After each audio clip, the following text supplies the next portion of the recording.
Okay, next we're going to build the round column. So again, we might want to have our dimensions handy. And we're going to build this in a specific way that's going to allow us to use the symmetry for the part.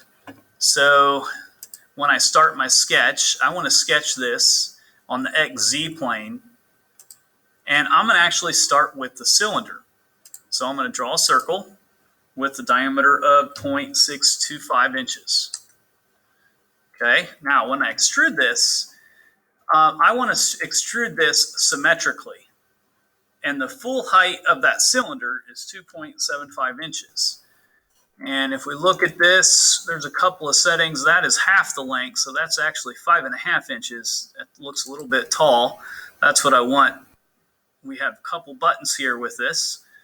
So I want to do the whole length there at 2.75 inches. And we say OK. All right.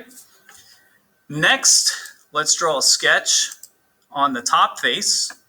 And this time, instead of doing a 2-point rectangle, I want to do a center point rectangle.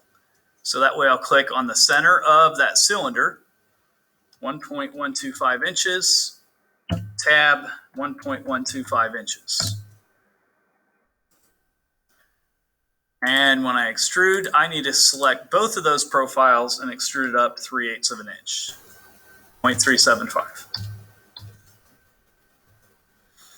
Now, I could do that again for the bottom, but again, when we have a simple part, sometimes we want to take advantage of the symmetry. So what I'm going to do is I'm going to mirror. And what I want to mirror is a feature. So I'm going to select from my design history at the bottom, that last extrusion. And for the mirror plane, I want to select, when I select the plane, it automatically brings up my origin planes. So because I extrude that symmetrically around the origin, I don't have to build a plane. I can automatically mirror that square base from the top side down to the bottom side.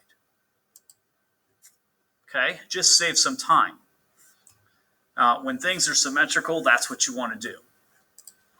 And we'll go ahead and save that. And of course, last thing I need to do is drill a hole. So let's create a sketch on the top face. And to drill a hole, we just want to put a point at the center. We do want to make sure we get a square box around the center, and the point will be black to be fully constrained. And then we can drill the hole all the way through. That is 0.375 diameter, and we want to go through all. So there's the round column.